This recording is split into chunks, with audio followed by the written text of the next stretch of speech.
उलझेंगे नहीं तो सुलझेंगे कैसे, उलझेंगे नहीं तो सुलझेंगे कैसे, बिखरेंगे नहीं तो संवरेंगे कैसे। मत टूटने दो ख्वाबों को, हौसला जिंदा रखो। मत टूटने दो ख्वाबों को, हौसला जिंदा रखो। हौसले ऐसे हो जिससे मुसीबतें भी शर्मिंदा हो, जिससे मुसीबतें भी शर्मिंदा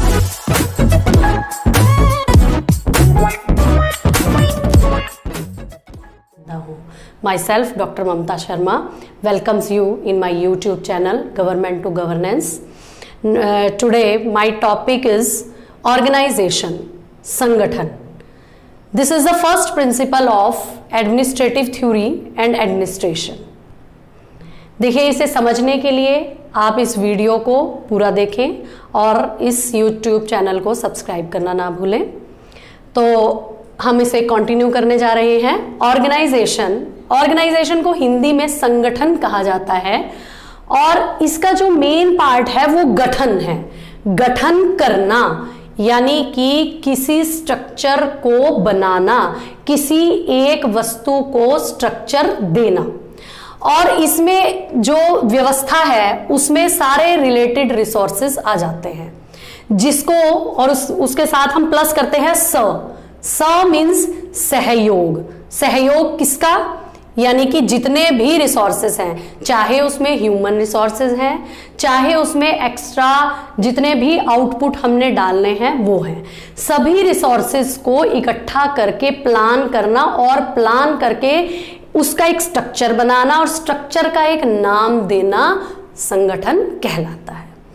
तो इसमें जो हम एक्सप्लेनेशन दे रहे हैं, ऐसा सिस्टम जिसका एक नाम होता है, जिसमें वांछित उद्देश्यों, वांछित यानी कि जिन उद्देश्यों को प्राप्त करना है, जो प्री प्लान्ड हैं, उनको पूरा करने के लिए योजनाबद्ध तरीके से काम किया जाता है। Means to frame and put into working order.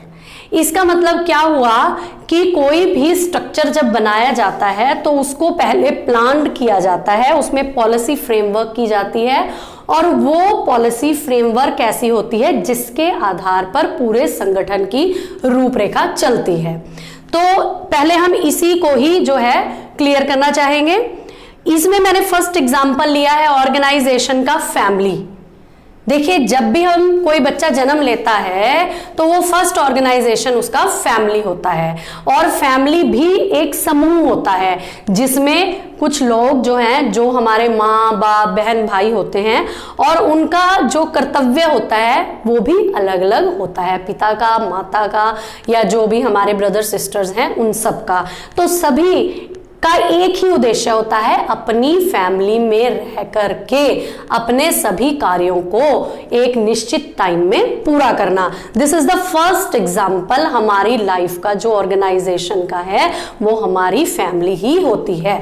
और उसके बाद जो सेकेंड एग्जाम्पल जाता है स्टेट एंड एडमिनिस्ट्रेशन। देखिए, जब हम फैमिली से बाहर निकलते हैं, चाहे हमारी स्कूलिंग है, चाहे हमारा कॉलेज है, चाहे हम अपने दोस्तों के बीच में बैठ रहे हैं या हम किसी ऑर्गेनाइजेशन में काम कर रहे हैं, वहां हर जगह हमें कुछ लोग मिलेंगे और वो लोग किसी ना किसी ऑर्गेनाइजेशन से संबंध रखते होंगे और वो ऑर्गेनाइजेशन, जैसे कि मैंने अभी आपको बताया है, चाहे वो स्कूल है, कॉलेज है, कोई आपका ऑफिस है, कोई भी है, वो स्टेट और एडमिनिस्ट्रेशन के अंडर ही आते हैं। तो मतलब क्या है कि हमारा जन्म भी एक ऑर्गेनाइजेशन में होता है और हमारी डेथ भी स्टेट नाम के एक ऑर्गेनाइजेशन में ही होती है। और इसमें आगे हम आ जाते हैं कि इसके फैक्टर्स कौन कौन से हैं, यानी कि जब भी ऑर्गेनाइजेशन बनाया जाता है कौन सी ऐसी चीजें होती हैं जो उसको एक ऑर्गेनाइजेशन का नाम देने में हेल्प करती हैं। तो उसमें फर्स्ट आ जाता है प्लान्ड ऑब्जेक्टिव्स। देखिए, कोई भी ऑर्गेनाइजेशन बिना ऑब्जेक्टिव के नहीं बनाया जाता है। चाहे एक छोटा ग्रुप है, चाहे एक छोटी दुकान है, करियाना स्टोर है तो उस पर करियाने का ही सामान मिलेगा। मेडिकल स्टोर है तो उस पर आपको सभी तरह की दवाइयां मिलेंगी। कपड़े की दुकान है तो वहां पर आपको सभी तरह के कपड़े मिलेंगे, और वहां पर भी ब्रांचेस बन जाती है, जेंट्स अलग, बेबी अलग और महिलाओं की अलग। तो इसी तरह एक कोई भी ऑर्गेनाइजेशन, चाहे वो गवर्नमेंट ऑर्गेनाइजेशन है चाहे वो प्राइवेट ऑर्गेनाइजेशन है, उसका जो ऑब्जेक्टिव होता है उसको पहले ही प्लान किया जाता है और उस ऑब्जेक्टिव के नाम पर ही उस जो डिपार्टमेंट है या ऑर्गेनाइजेशन है उसका एक नाम रखा जाता है। जैसे रक्षा मंत्रालय है तो रक्षा मंत्रालय का पहले ऑब्जेक्टिव बनाया गया क्या है कि पूरे देश की रक्षा करना, तो उसका नाम रक्षा मंत्रालय रख दिया गया। शिक्षा मंत्रालय, उसका ऑब्जेक्टिव पहले तय किया गया कि primary, middle, secondary, senior secondary education provide करवाना, तो लेकिन पूरे ऑर्गेनाइजेशन का नाम क्या रख दिया गया? शिक्षा विभाग, यानी कि शिक्षा प्रदान करना। और दूसरा इसमें फैक्टर आता है मानव संसाधन एवं सहयोग। देखिए कोई भी ऑर्गेनाइजेशन जब तक उसमें स्टाफिंग नहीं होगी, जिसमें जब तक उसमें ह्यूमन रिसोर्सेज नहीं होगा तब तक वो काम पूरा नहीं हो पाता। क्योंकि अगर हम मशीनें भी यूज करना चाहते हैं, किसी मशीन से भी काम करना चाहते हैं, तो उस मशीन को ऑपरेट करने के लिए, हैंडल करने के लिए हमें ह्यूमन रिसोर्सेज की जरूरत होती है। तो ऑर्गेनाइजेशन जब बनाया जाता है तो उसमें पहले ही हायरार्किकल स्ट्रक्चर, पद सोपान स्ट्रक्चर बना दिया जाता है, जिसमें हेड और उसके बाद जो भी उसके सबऑर्डिनेट्स होंगे वो सभी एक एक लेवल पर बैठे होते हैं और उनको एक एक लेवल पर जिस लेवल पर जिस पोस्ट पर वो काम कर रहे हैं उसके अकॉर्डिंगली ही उनको वो काम पूरा करना होता है। और थर्ड क्या है? प्रोसेस विद डायरेक्शन, यानी कि जो ऑर्गेनाइजेशन बनाया गया है उसका प्रोसेस क्या होगा, किस प्रोसेस के तहत वो काम करेगा। टेक्निकल प्रोसेस उसमें क्या होंगे, पॉलिसी प्रोसेस क्या होगा, उसका इम्प्लीमेंटेशन प्रोसेस क्या होगा, ये सभी प्रोसेस के थ्रू डायरेक्शंस दी जाती हैं और उन डायरेक्शन को ही मद्देनजर रखते हुए ऑर्गेनाइजेशन अपना काम पूरा करता है। अब हम आते हैं फीचर्स के ऊपर कि ऑर्गेनाइजेशन के क्या क्या फीचर्स हैं। तो पहला फीचर है इंजन ऑफ मैनेजमेंट। देखिए हमने मैनेजमेंट और नव प्रबंध और प्रबंध के बारे में लास्ट वीडियो में बहुत कुछ बातें समझाई थी और समझी थी। तो उसमें जो ऑर्गेनाइजेशन है उसको इंजन क्यों कहा जाता है? देखिए इंजन इसलिए कहा जाता है क्योंकि जब भी कोई ऑर्गेनाइजेशन बनाया जाता है तो जब भी कोई किसी सिस्टम की मैनेजमेंट की जाती है तो उसमें ऑर्गेनाइज वर्ड पहले जोड़ा जाता है, क्योंकि जब तक सारे सिस्टम को ऑर्गेनाइज करके कोऑर्डिनेट नहीं किया जाएगा तब तक पूरा का पूरा सिस्टम बिखरा रहेगा।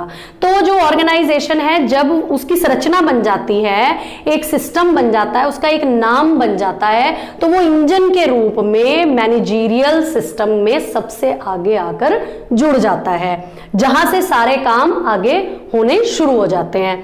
और सेकंड इसमें क्या है? Group of people. ये हम पहले भी डिस्कस कर चुके हैं कि जब बहुत सारे लोग मिलकर के एक उद्देश्य की पूर्ति के लिए काम करते हैं, अपने सभी इनपुट्स डालते हैं जिसमें से आउटपुट्स निकल कर आते हैं, तो वहां पर ही उसे ही संगठन का नाम दिया जाता है। और वो संगठन चाहे छोटा हो या बड़ा हो, बिना ग्रुप के नहीं चल सकता। और तीसरा फीचर क्या है? Work under leadership. देखिए आप ये मतलब समझना बहुत जरूरी है कि लीडरशिप के बिना कोई भी ऑर्गेनाइजेशन नहीं चल सकता। अगर हम डिवीजन ऑफ वर्क भी कर देते हैं, जैसे हमने आगे पॉइंट ले रखा है clarify the responsibility and division of work, यानी कि जब सिस्टम हायरार्किकल बन जाता है, अलग अलग जो स्टेप्स बना दिए जाते हैं और उन स्टेप्स पर अलग अलग एम्प्लॉय जब काम करते हैं तो वो काम करने के लिए उनको डायरेक्शन जब दी जाती हैं तभी वो अपने काम को अच्छे स्ट्रक्चरल वे में करते हैं। वो सारी की सारी डायरेक्शंस कौन देता है? लीडर। आप गवर्नमेंट सिस्टम में ही चले जाइए, जैसे कि आप छोटे से लेवल से हम शुरू करते हैं, पंचायती सिस्टम से अगर हम ले तो वहां पर भी लीडरशिप यानी सरपंच को चुना जाता है, जिसके अंडर पंच काम करते हैं, ग्राम सभा काम करती है।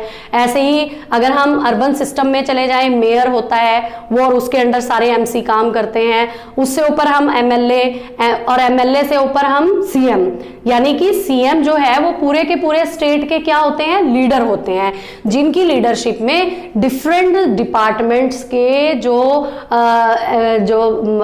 हेड ऑफ डिपार्टमेंट्स हैं या एमएलए हैं वो अपना अपना काम पोर्टफोलियो के अकॉर्डिंगली करते हैं, और वो एमएलए अलग सिस्टम ऑपरेट करके नीचे के सभी भागों में उस सिस्टम को हायरार्किकल सिस्टम में बांट देते हैं।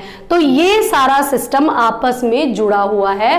लीडरशिप के बिना कोई भी सिस्टम सफल नहीं हो सकता, और अगर अच्छा लीडर होगा तो वो बहुत ही प्लान्ड स्ट्रक्चर के थ्रू बहुत अच्छे तरीके से काम करवाएगा, जिसमें उलझने कम होंगी। और अगर लीडरशिप में थोड़ी सी भी कमी होती है तो उससे क्या होगा, उलझने ज्यादा बढ़ जाएंगी और जो है सारा का सारा सिस्टम बिखर जाएगा।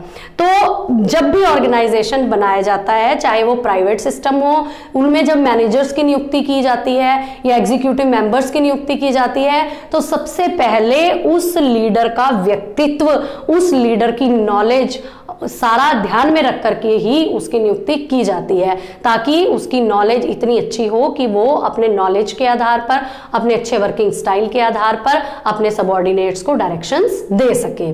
तो ये हमारा टॉपिक जो है फीचर्स तक कंप्लीट हो गया है। अगली वीडियो में आपको टाइप्स ऑफ ऑर्गेनाइजेशन करवाऊंगी। तब तक के लिए धन्यवाद। जय हिंद।